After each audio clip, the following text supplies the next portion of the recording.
This meeting is being All right. So in flawless thinking, buried deep within flawless thinking, the center of flawless thinking is thankfulness. Right below that, you'll see present, and then right here you can barely see it. It's feelings. Not that feelings aren't important; they obviously are. But I don't know that they have. I don't know that they have. I don't know that we understand feelings in the way that they will bring us the benefit. I think often feelings, hurt us. They hurt us and they hurt other people.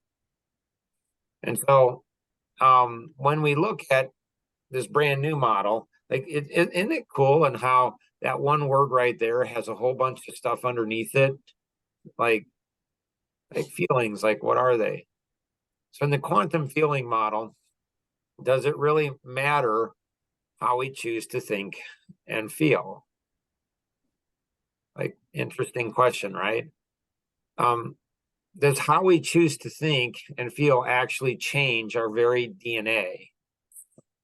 Like, I'm serious. Does it change our very DNA? I mean, imagine that. Like, and it's a choice, So it seems like a lot of times feelings maybe not aren't choices. They're just feelings. They're there. So here's the DNA. All right. So here's destructive feelings: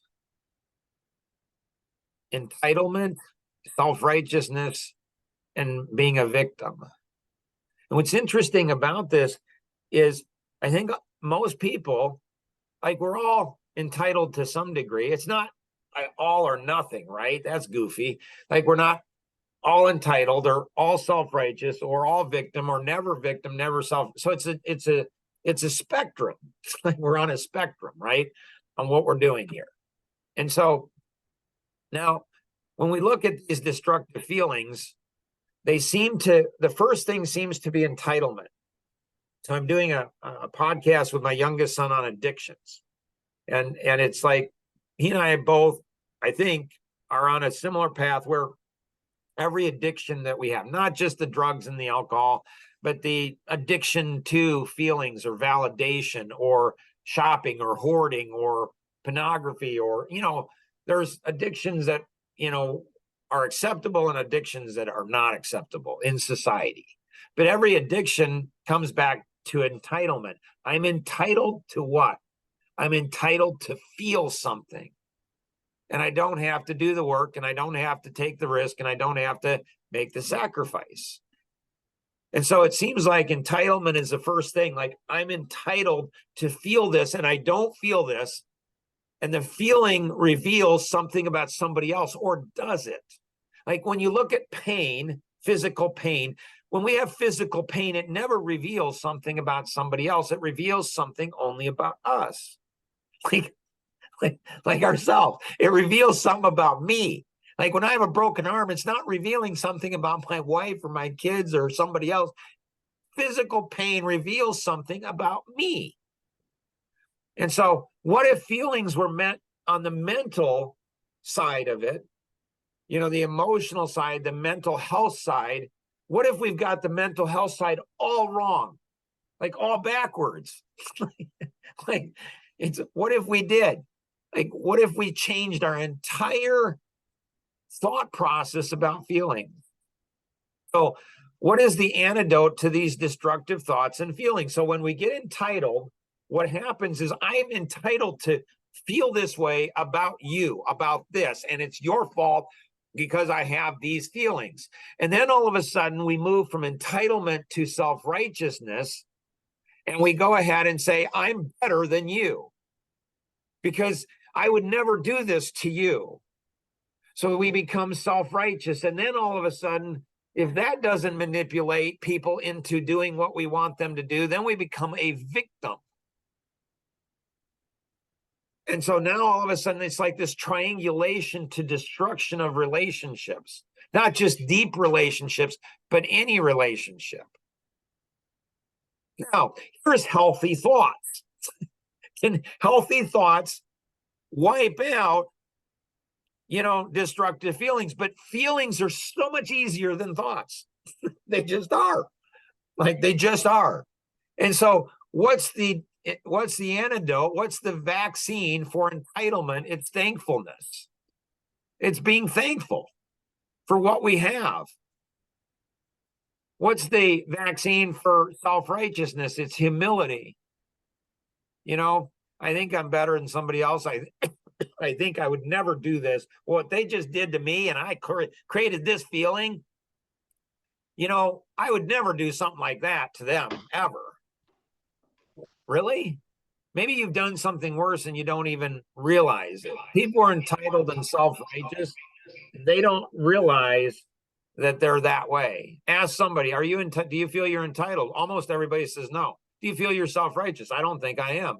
And then being a victim, do you think you're a victim? I don't think I am. So in victim, what's the vaccine? What's the antidote for being a victim? It's taking ownership. So there's stories behind all three of these that we won't go to in this podcast on Voices for Integrity, but in other ones we will. And so there's how we choose to think, control our feelings. A famous book out there, and it says, capture every thought. What does it mean? Capture every thought. like, is this thought going to benefit me right here, right now, and is going to benefit me in the future?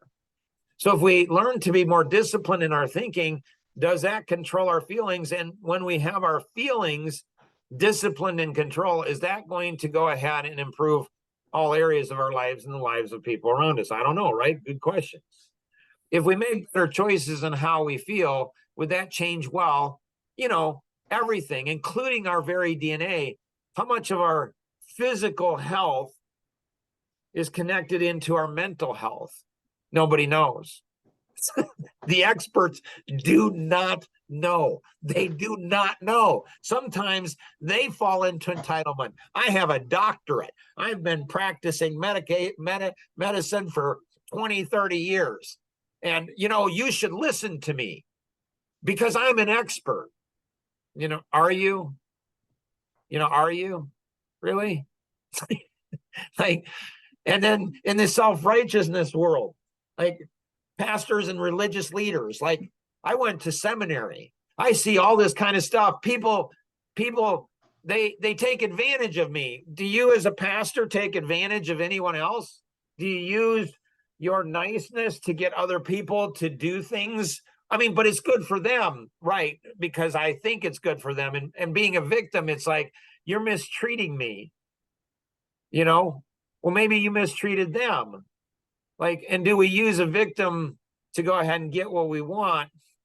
And so destructive feelings are far, far easier in the short term than healthy thoughts. It just is. It's easy to go ahead and feel angry or frustrated or mad or hurt or sad. It's easier to go ahead and have feelings. They just come naturally. We don't have to really work at it. Like, you don't have to work to feel mad. Man, I really want to feel mad today. I mean, some maybe do, but most do not. And so when we look at these things here, it's the discipline of it. Like in Good to Great, the book by Jim Collins, great organizations are disciplined people, disciplined thinkers, and disciplined in taking action. Why isn't it disciplined feelers?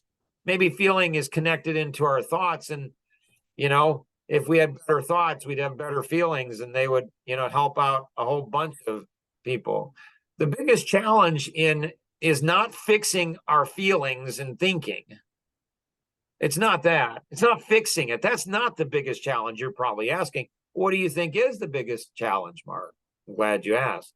I think the hardest part is learning how to see it in ourselves, where we don't see the entitlement. I mean, I've noticed in the last 5 years, I have to fight entitlement more than I've ever had to fight it before in my life.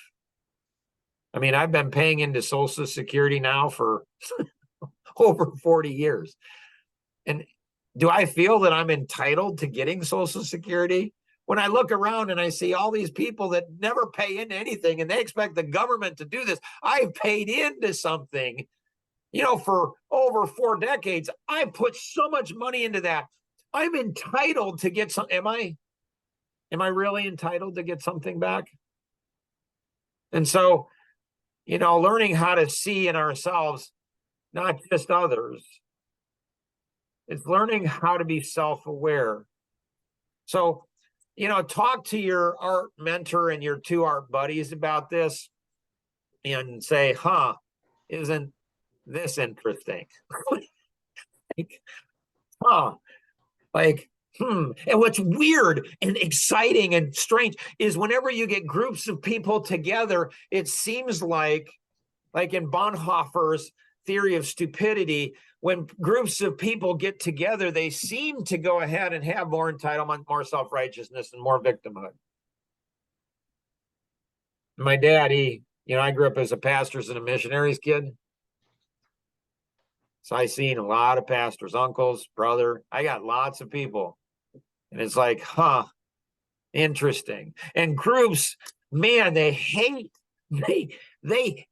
when somebody comes and says, you as pastors, you're entitled, self-righteous, and you're victims. Oh, they hate that. The only thing they hate more than somebody outside the group telling them that is somebody inside the group. If you tell women, you're entitled, you're self-righteous, you're victims, like, man, they hate that. But the only thing they hate worse than a man telling them that is a woman telling them that. What if you're Latino or Black or Jewish or, who hates it more than anybody else? I thought white males over 50, especially Christian white males over 50, I thought, they're pretty strong. Are they? Because let me tell you, they do not like, especially when another Christian white male over 50 says, you know what? We got issues. They don't like that. Groups want to push everybody out so they can feel like we're special. I don't know. It's interesting. You can always tell when somebody over-identifies with a group. How's that, Mark? To say something about a group that they're a part of. What their response is. I love when people say things to me about white males over 50. I love when people say things to me about Christians, negative things. I'm like, right? You guys think that's bad? Let me share this and this and this and this and this. But most people don't do that. They over-identify with a group of people. And anytime you say something about that group, all of a sudden there's this viciousness, there's this anger, there's these feelings that how dare you go ahead and say something about a group that I'm a part of. And so the person's, they're not an individual, they're part of an entity. So hopefully this has been helpful. If you have any questions, connect with the individual who invited you to participate, or you can call toll free 888-230-2300 outside the US, 630-393-9909. Always remember, we can accomplish so much more together than we ever could on our own. Have an amazing day. Bye-bye.